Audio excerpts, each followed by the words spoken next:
Thank you very much, all of you, for taking time out. At a time like this, we're looking at images that are certainly heartbreaking.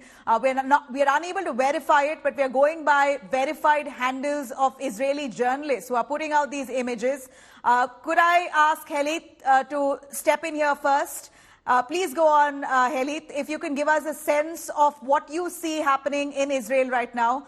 Hamas terrorists have attacked Israel on most corners, through air, through water, and by road. In every sense, they've come out as jihadis, are attacking Israelis, Israeli homes, civilians being attacked. And this is a point of absolute torture for the Israeli government, as they have counterattacked, but yet have lost out on 500 of their civilians. Yes, unfortunately, the numbers here are possibly even higher than that. We're going to be versed of it continually throughout the next coming days, because the Israeli Defense Forces are very, very meticulous about notifying families of those who were murdered before they let out the full numbers. Having said that, this is the most murderous attack that we've known inside in terms of terrorism. While it was less successful through water and air, it was unfortunately quite successful through ground. We're still in the midst of fighting. Not only our forces there, but Israelis, anybody who's served in the army, people are taking arms and volunteering to make sure that we can clear the southern area and free all those who are still sequestered, all those who still need rescuing.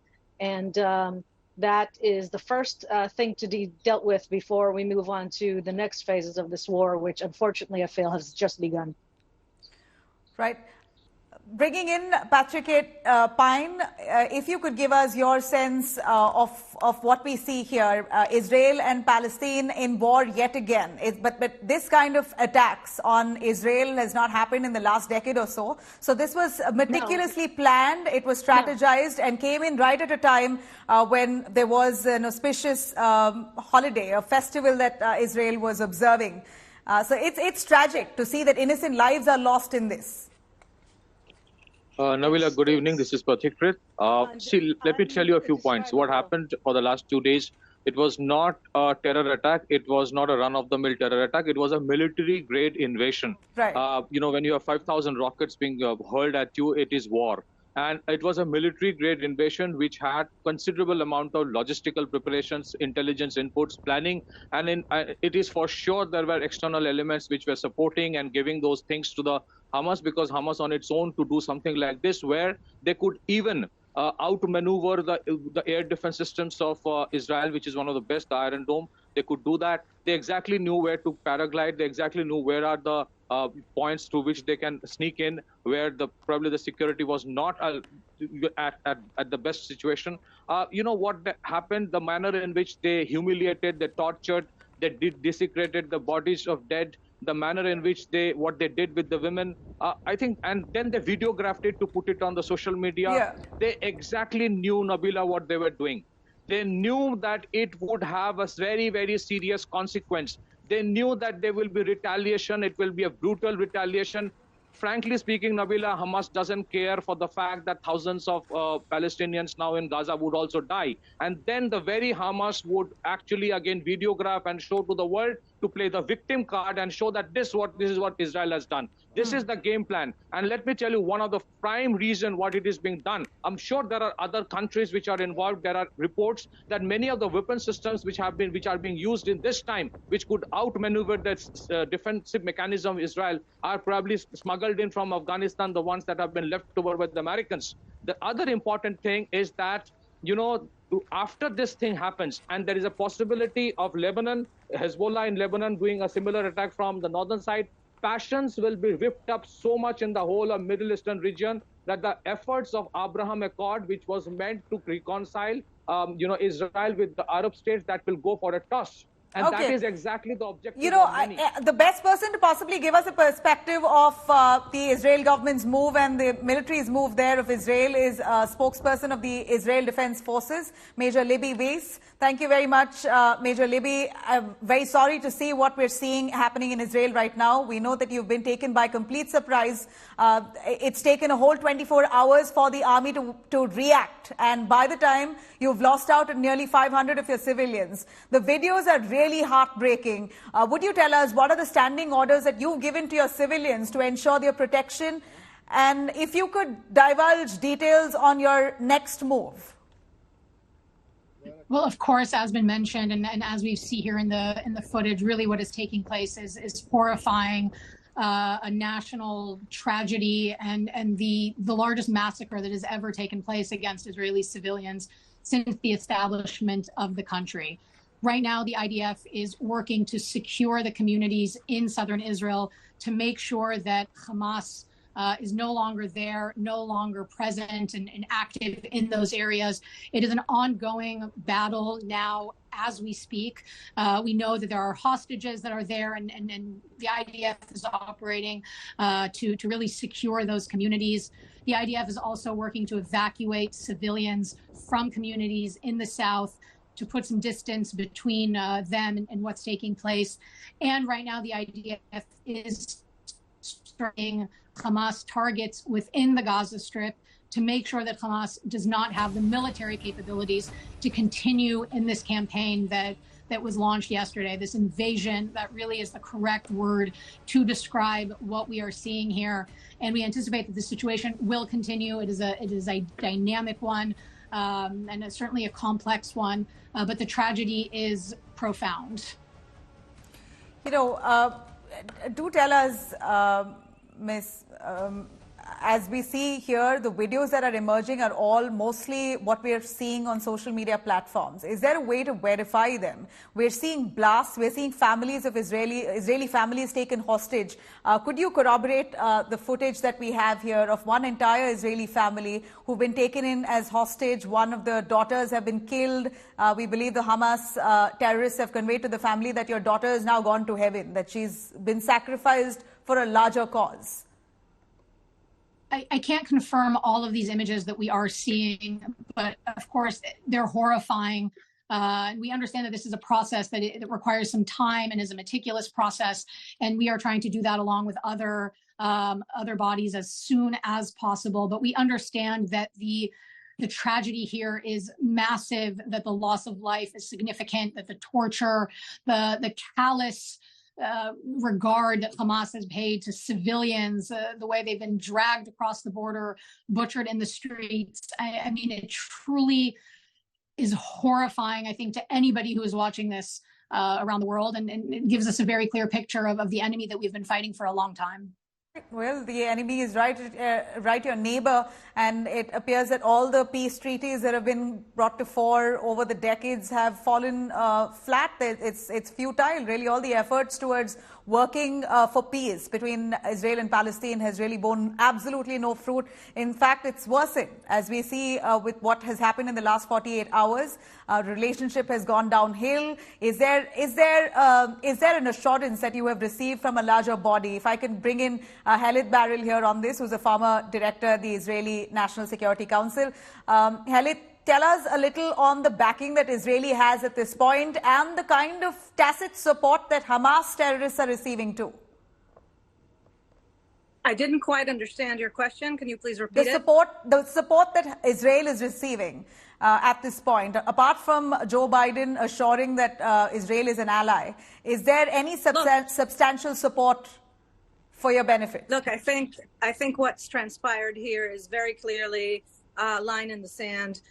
Nobody can really support these kind of acts of terrorism, heinous war crimes, heinous treatment of individuals, civilians who have nothing to do with combat, babies taken.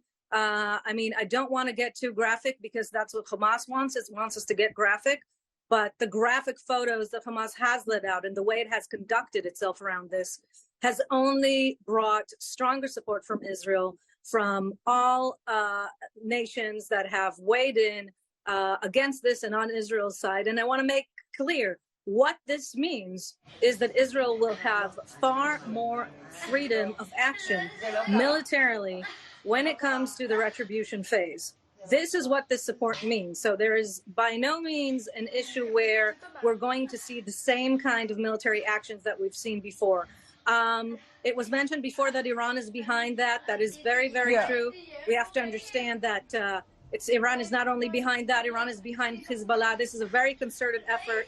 And while Iran is using proxies, I think the time is over for that kind of mass conflict in the Middle East.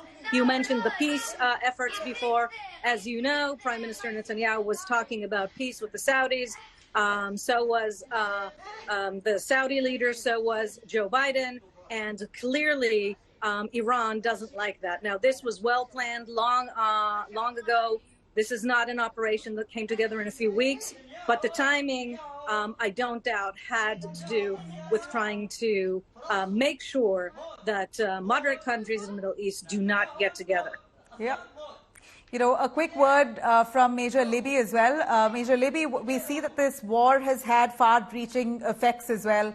As much as we see many of the neighboring countries, including Lebanon, Egypt, the Hamas terrorists are trying to seek support and wanting to involve them in war, though there hasn't been any official word on that. We saw today an Egyptian police officer firing at a group of Israeli tourists, and 2 tourists were killed, including one Egyptian himself. How would you look at this? I think it's very clear to us that we are monitoring and are staying as up to date, certainly as everything is happening about what's going on across our borders. As you mentioned, we saw mortar fire from Hezbollah launched to Israel early this morning. We are monitoring the situation very, very, very closely. We want to send a very clear message as well to any other terror organization or other country to not test us, to not get involved in this. And of course, we will make sure that Hamas no longer has the capacity to carry out these kinds of attacks. But we are monitoring the situation on our borders very closely at this time. Right. Stay with us. Ashok Sajanhar, who's a former Indian diplomat, is also joining us. Sir, would you give us your understanding on how would you look at people who justify the attacks from the Hamas terrorists, saying that this is Palestine wanting to be heard? What about atrocities that have happened in Palestine? There's a movement that says Free Palestine. They've been struggling for peace themselves for decades, nearly a century. So do not look at selective outrage. Also speak up for Palestine at the same time. This is the kind of voices I've heard in the last 48 hours as well. You know, I think one thing is clear here, Nabila, that as far as the governments in West Asia are concerned, in the Middle East are concerned, they will find it increasingly difficult to justify this sort of action by the Hamas. Hamas is, it is not a fight between 2 nations. It is a fight, it's an attack by a terrorist organization, which has been labeled as a terrorist organization, on another country. And the savagery that they have displayed, I think that will make it very, very difficult for these countries to say anything in favor. Initially, when the full details of this carnage, of the attack, and the attitude and the behavior of the Hamas fighters, maybe that was not available. There might have been, some sort of guarded indication of support for them. But after all these details that have become available, I don't think it will be possible for many countries. And I think we also need to recognize that the circumstances have changed very radically over the last few years, whether it is, of course, starting with the Camp David Accords and the Oslo Accords in the 80s and the 90s, but more recently, the Abraham Accords also has brought Israel and several of the countries in the Middle East closer together, whether it is the establishment of diplomatic relations between Israel and the UAE. Also, we launched, the 4 countries launched the I2U2 project, Israel, US, UAE, and India. So there also these relations, this engagement has been going strongly. And even between Israel and Saudi Arabia, we've seen in the IMEC connectivity project, the India, Middle East, Europe economic corridor, there also we have seen that it is Saudi Arabia, Israel, Jordan, all these countries are coming together. So I think support. So this is, and it almost appears as if this was strategic enough, even as you say, Mr. Ashok, that this is a terrorist organization. Hamas has still received support from Iran. Iran as a country is celebrating. We saw visuals. Major Libby, if you could step in on this, a quick word from you on the countries that are celebrating this attack and are tacitly supporting the Hamas terror organization. Do we know officially of any kind of substantial monetary help that Hamas is receiving from any of these countries, or help in terms of ammunition? Well, we do know that over the last several years, Hamas has received significant support from Iran. And I think this speaks to a larger coalition that is really aimed at targeting Israeli civilians and aimed at wiping Israel off the map. Hamas is very open about this as their goal. We understand that they're working closely with others who share this kind of view. And I think this only really echoes the severity and the magnitude of this kind of attack on Israeli soil and against truly innocent Israeli civilians. Well, I'm really sorry to see what's happening. India has been, of course, in full support of Israel at this point. A last word that I take from you, Khalid Barrel, on a word of assurance that the Israeli government has given to its people. What kind of orders have been given for civilians to stay indoors? And, of course, I'd like to ask you about Indians currently in Israel. Would you have a word for them? Yes, we are now in a state of emergency. At least through the central part and the southern part of the country. Then it probably will be extended up to the north. This means staying at home, following all what is said as to sheltering, which is very important, taking those steps. They're simple, they protect you, they save lives. As long as you're not in the south, you can get through these missiles attack. They're very stressful. I have children that I take with me every time, but we know how to deal with this. So this is what it is. It's a state of emergency. Stay in as much as possible. Yeah. Because I fear that we have very long days still ahead of us. Right. Final word, Major Libby. Would you be able to establish for us the official numbers in terms of casualties in Israel, and also on the Palestinian side, if you have a report? Well, of course, the number of casualties on the Israeli side is, of course, continuing to grow tragically. As of now, we're looking at northwards of 600 casualties on the Israeli side, thousands of injuries, some of those very, very severe injuries, and tens of people, Israelis who have been kidnapped into the Gaza Strip. So it is a very, very significant, tragic, horrific event that is taking place. And I fear that those numbers will be increasing in the next hours and days. And do you believe you have help and you have enough that you have to fight back the Hamas terrorists at the moment? Do you feel confident? We are doing everything. We are doing everything that we can. We, of course, will do whatever is possible and all options maintained available to us to protect our citizens and our home, and to make sure that Hamas cannot do something like this again. Thank you very much. Really appreciate your time right in the midst of this war. Major Libby, Khalid Barrel, and also our panelists here on our show, Mr. Penn, our strategic affairs expert, as well as Ashok Sajjan, our former Indian diplomat. Really appreciate your time on this. Namaskar, Shalom. We are getting you this broadcast at a time when Israel is under attack. Terrorist organization Hamas has fired thousands of rockets towards the Israeli cities and towns. The death toll right now is over 300. That's what our sources in Israel are saying. And Israel has retaliated. There have been now casualties on part of the Palestinians also in Gaza Strip. But this is an unprecedented situation that has emerged in Israel. And to talk more on this, we have an esteemed panel. We are joined by Ms. Sharon Haskell. She is the member of the Israeli parliament, the Knesset. She belongs to the National Unity Party. Earlier, she was with the ruling Likud party of Prime Minister Benjamin Netanyahu. Now she's in the opposition camp. She belongs to the National Unity Party. She has also served in the Israeli Defense Forces as a combat soldier during the Second Intifada. And she's considered as one of the most articulate voices from the Israeli political system. And she has been very vocal about the issues. She has herself served in the Israeli Defense Forces, and she knows this issue very well. We also have with us Ms. Litel Shimesh. She's one of the most popular television anchors from Israel. She joins us from Israel, and we also have a resident from Ashkelon. It's a Israeli city which is located near the Gaza Strip, and it has faced the brunt of the violence that has been unleashed by terrorist group Hamas. My name is Sunil Bhatt, and now I will talk to these special guests from Israel one by one. I will first go to Sharon Haskell. She is the member of the Israeli Parliament, the Knesset.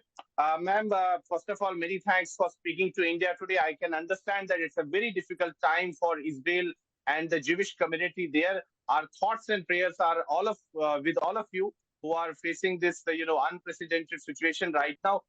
Ma'am, can you just share details that what exactly is the situation right now there?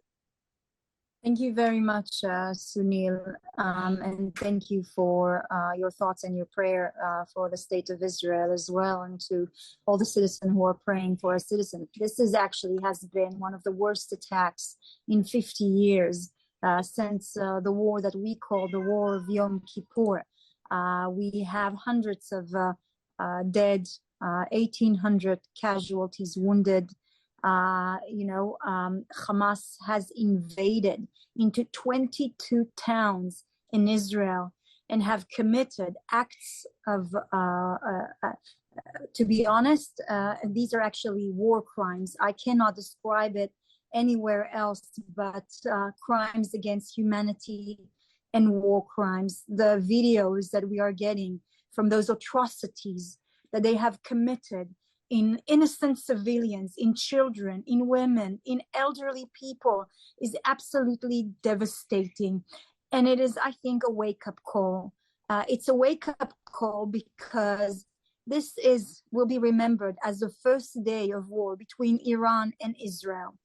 Hamas wouldn't be able to attack Israel that way if Iran wouldn't have backed it up physically, financially, and with its proxies as well. And this has to be a call on the international community. This is not only war on Israel, this is a war of radical Islam on the Western world. And if Israel loses this war, then the next front is going to be Europe and the rest of the Western world. And those images that are coming from Israel are just a bit of what can happen. I can tell you one thing, Sunil, to all of our enemy who might be watching us. Israelis are united right now in this war. We will be able to overcome it. We will be able to defend our people and our land as we've done many times before. Unfortunately, Hamas has forced us now to probably, and this is, I say, on my opinion and not in the government name, but Hamas has probably forced us to go now into Gaza in order to liberate women and children that they are holding hostages. This is going to be a long war, but we have to teach radical Islam a lesson that these things are unacceptable, not in Israel and not anywhere else in the world. Sharon Haskell, in the recent past, we have seen that there has been, internal issues within, Israel. We have seen that there have been series of protests taking place against the judicial reforms. So has Hamas taken advantage of the internal situation of Israel? These are internal issues, but let me send them one message.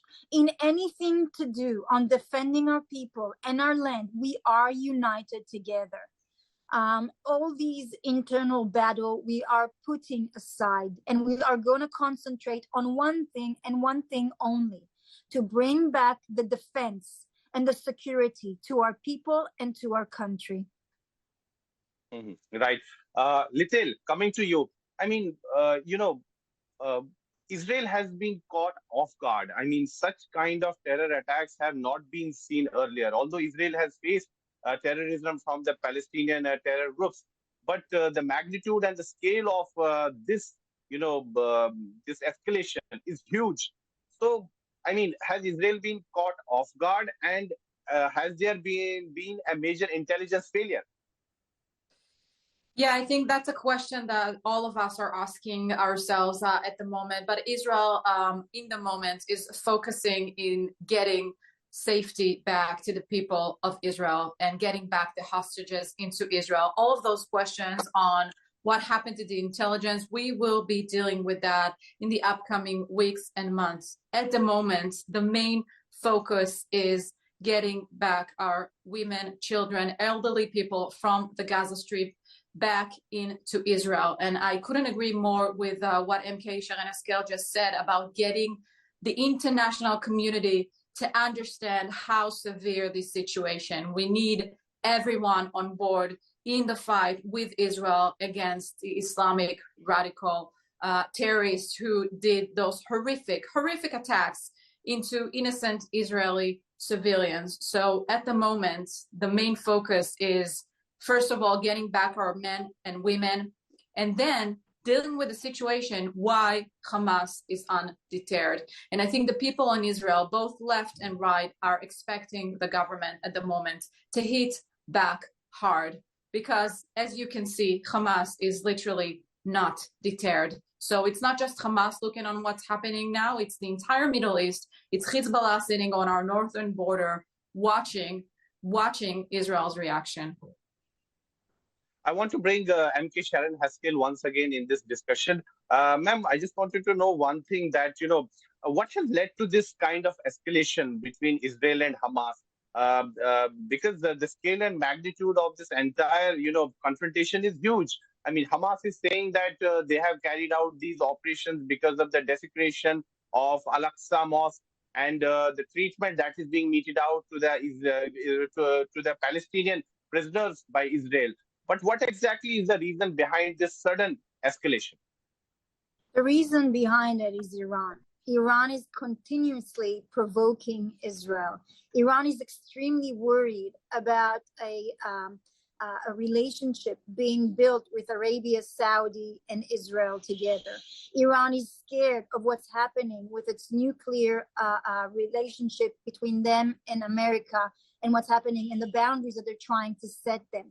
Iran is the one behind this attack. It's trying to take the focus, and it's attacking innocent civilians. It's been backing up Hamas. Hamas would not be able to commit an attack as it was if it wasn't for the physical backing of Iran and financial backing of Iran. We need to understand that they're the one who are provoking, and they're using proxies around the world. They are using the proxy of Hamas as well, who have declared war on Israel. And let me tell you one more thing, Sunil. They are using Hezbollah as their proxy as well. And you will see that, and we've seen that even tonight with some mortars that are being shot from our northern border by Hezbollah. This is backed up by Iran as well. So you feel... Sorry to interrupt you there. So you feel that Hezbollah could also escalate the tension on the northern side of Israel from Lebanon? Of course, you just need to listen to what Hassan Nasrallah is saying and what Hezbollah spokespeople are saying. They are saying they are going to take part in this act of war as well. They are backing up Hamas, and they say they will not be afraid to do it. More so, tonight they already shot mortars through this border into one of the mountains here in Israel. This is just the start of this escalation, but we have a message to them as well. I tell them, do not attempt us on the northern border.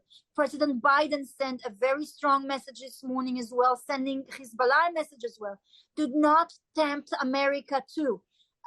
Even I saw the president of France backing Israel as well.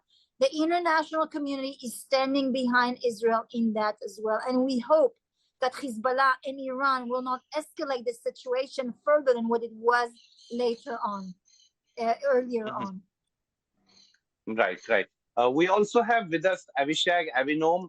She belongs to Ashkelon city of Israel. The city is located near the Gaza Strip, and it faced the brunt of the rocket attacks from Hamas in the last 2 days. Avishag, what is the latest situation in Ashkelon? Yeah, since 4 a.m. we haven't had any rockets firing towards our city. But I couldn't sleep. My family couldn't sleep. We were all alerted from the past 20 hours that is, been through all over Israel and especially on the southern cities of the country.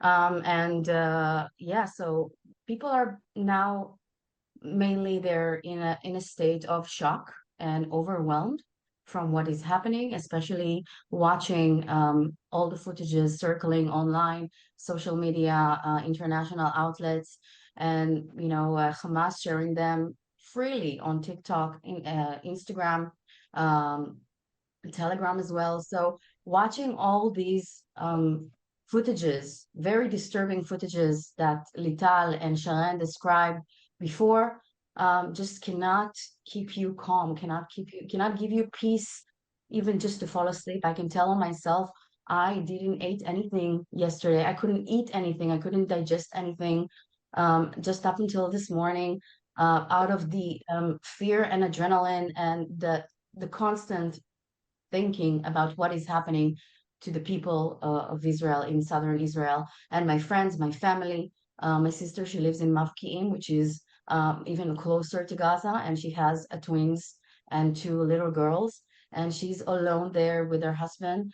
And while Hamas terrorists were roaming streets of small communities on the Gaza envelope, we were extremely scared, and so do they. Very scared from the situation, from what might happen to them, and so we were in constant communication with them via WhatsApp group, telephone, and so on. I can also share with you about my friend who she lives in Netiv Ha'asara. I think after Sderot, it's the most affected community that was many of its citizens died. So she is living right next to the border with Gaza, and she was locked in their house in the house for about 13 hours, hearing gunshots right outside her home. And around 5 p.m. yesterday, when it finally cleared, they went outside and they took the car and they just vanished. And apparently they were the only house, the only family that stayed alive from the line of from the area of the houses that were there. Both of her neighboring families were found massacred in their houses. So this was a miracle for her, and we are all thanking God that she's safe. And I cannot even imagine what the locals are going through right now, with all their families are just, dead. Sharon Haskell, you talked about, bringing back the, Israelis who have been held hostage by Hamas. Many Israelis have been, captured and taken to Gaza Strip. How is Israel going to secure their release? Is Israel going to negotiate with Hamas? What will be the way out? Well, this is I'm saying only in my behalf and not in the behalf of the Israeli government. But what I think is that Hamas had left us no other choice but going back into Gaza. Unfortunately, the international community has forced Israel to completely evacuate Gaza from every single living Jew. We even took the dead Jews out of Gaza back into the state of Israel and gave them an autonomy to try and build a Singapore. The international community. So Sharon Haskell, do you feel that Israel stands vindicated because you guys vacated Gaza at one point of time, and then suddenly Hamas emerged, and it was a very it wasn't suddenly emerged, Sunil. It was voted in. They were voted by the Gazan people in a democratic election. They voted for a terrorist organization. Instead of turning Gaza into a Singapore, they turned it into an ISIS, into an Islamic radical state of terror.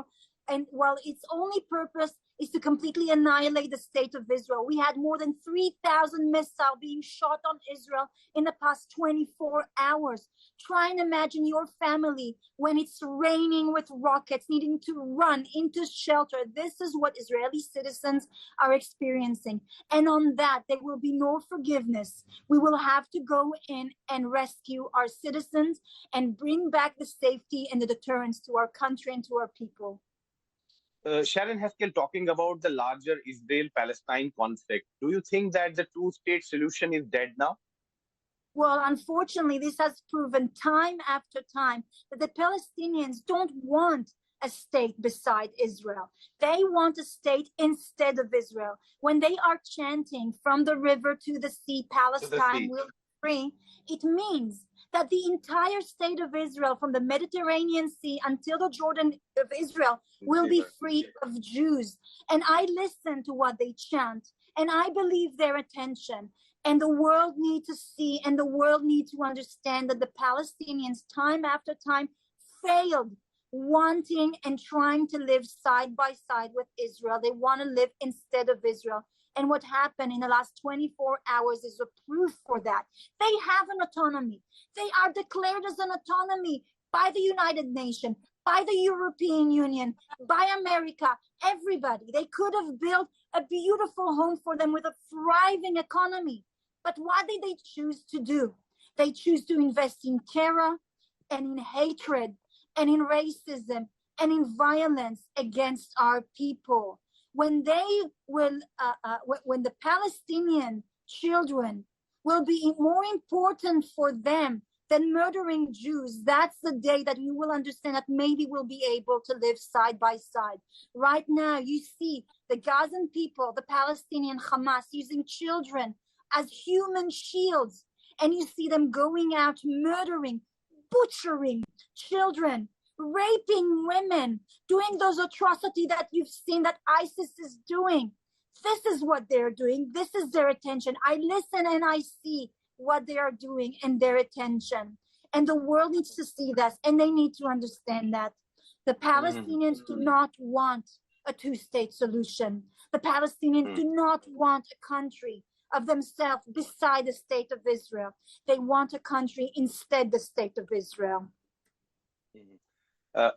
Litel, the argument that comes from the Palestinian groups and the Palestinian Authority is that Israel has built, numerous settlements in the West Bank, which are internationally illegal. That's what the argument comes from the Palestinian Authority in Ramallah. And there are many Palestinian, individuals, many activists who say that Gaza Strip is the world's biggest open air, prison. Israel has subjected it to, suffocating blockade. What will you, how will you like to counter these, allegations? I will just go back to what you've mentioned about the disengagement from Gaza in 2005. We tear down entire cities, entire Jewish cities, population. And it was a heartbreaking to see, to the Israeli society, taking down cities, disengaged from the Gaza Strip, gave up our own homeland. And what we've got in return is just more rockets and more terror attacks. So I ask you, is Israeli towns and city are the obstacle for peace? Because if so, we would have had peace long ago. The obstacle for peace is the pure refusal of the Palestinians to recognize the state of Israel, the only Jewish state in the world. And as Sharon Haskell said, time and again, the Palestinians have proven us that they're doing everything in their power to annihilate the state of Israel. We're getting terror attacks from the Palestinian Authority. We're getting terror attacks from Hamas in Gaza. Iran is saying time and time and again they want to wipe Israel off the map. Hezbollah, proxy of Iran up north in our northern border. And this is not just a war against Israel. This is a war against the free world, and we all need to stay united. Because what is happening in Israel now is no different than what is happening, what ISIS has been doing in Europe or what Boko Haram has been doing in Africa. The same radical Islamic terrorists trying to kill innocent civilians. Sharon Haskell, what should be the role of Israel's Arab friends in the current crisis? Do you think they can help in de-escalation of situation? Could they play the role of negotiator, mediator in the current crisis, like countries like Egypt, Jordan, or UAE? Can they help in de-escalating the situation? There is no going back from the point that we are at the moment. I know that many people maybe want to be mediator, but the magnitude of the tragedy that we've experienced in the last 24 hours and the worries that we have for the hostages that are in Gaza are immense. And so I don't think that we can have any mediator on that side. Nevertheless, time after time, Hamas has proven that any kind of negotiation is sort of a ceasefire until the next battle. Right now, Hamas has joined forces as a proxy of Iran. There is no going back from that point. And unfortunately, we have a very difficult and challenging mission at the moment. Bringing back the safety, the security, the deterrence in our southern border is our greatest mission at the moment. It's going to take time, but we won't stop until we achieve it. Indians have been tweeting right since yesterday. I mean, it has been trending also on Twitter. India stands with Israel. I mean, what would you like to say? Yeah, that was actually amazing. I've also read Narendra Modi's tweets, the Prime Minister of India.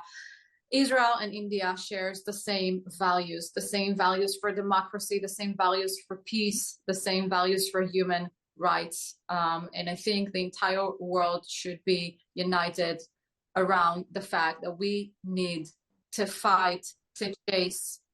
We need the world to stand next to Israel.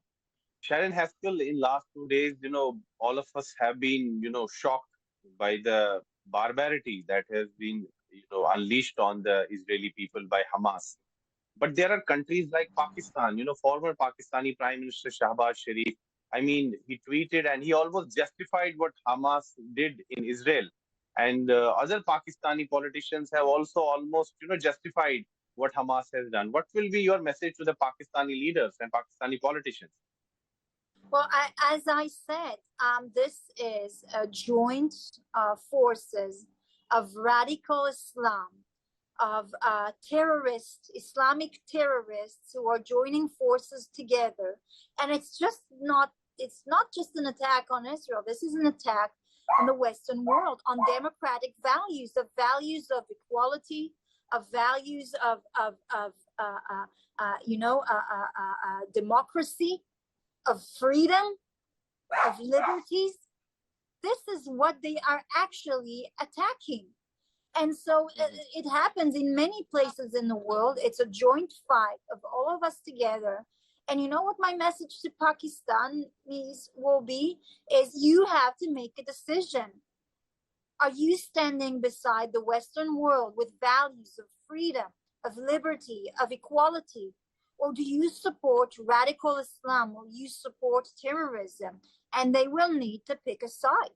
MK Sharon Haskell, Litel Shamish, and Avishag Avinom, thank you so much for, joining us and participating in this discussion.